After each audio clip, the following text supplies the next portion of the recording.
जेमा पर खंडे आपण माने केंदा छन भल छन ना आमे भी सब भल छु आर आजी मुई नी बनाबार काना बनु छन जे देखबे आपण माने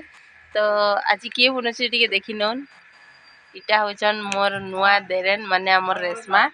बनु छन कुबी काना उठे करबो कि रेशमा कुबी तता करबे तो आपण मन को मुई से वीडियो देखे दै छन देखबे केंदा कर कुबी तता करबे गुटे कुबी नै छन आलू दुईटा नै छन तापरे काना उठे बाटी छन देखे दै छन चालू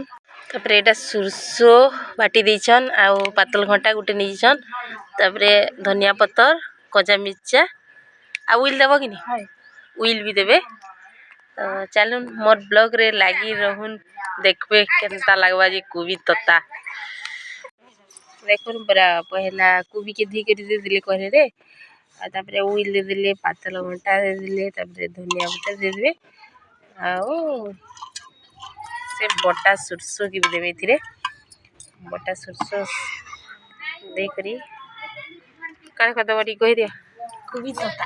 कुबी तता करबे तेरे के सानी देबे सानी करी मतलब छोटी के ही जुचे करे मतलब सीजी गला टी कमी नि जिबा के हति लगी एका एडी की थी ठीक है बा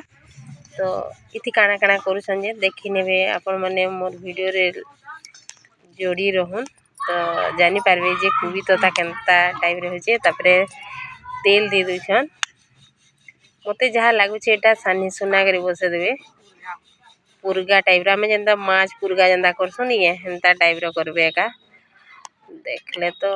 दिसु जंदा तो सांगो माने एटा किनी सबु के सानी दो छन हल्दी नून मिर्चा देई करी आ मिर्चा के किनी कच्चा मिर्चा के गोल करी अछन आठो ताई मजी के पूरा फाल कर दी छन आ देखुन केंदा दिसु छी जे ई रेसिपी रा तो आपण मन को भल लागले कि लाइक कमेंट शेयर सब्सक्राइब कर देथिबे आ देखुन केंदा दिसु छी जे कुबी तता इतार ना हो जे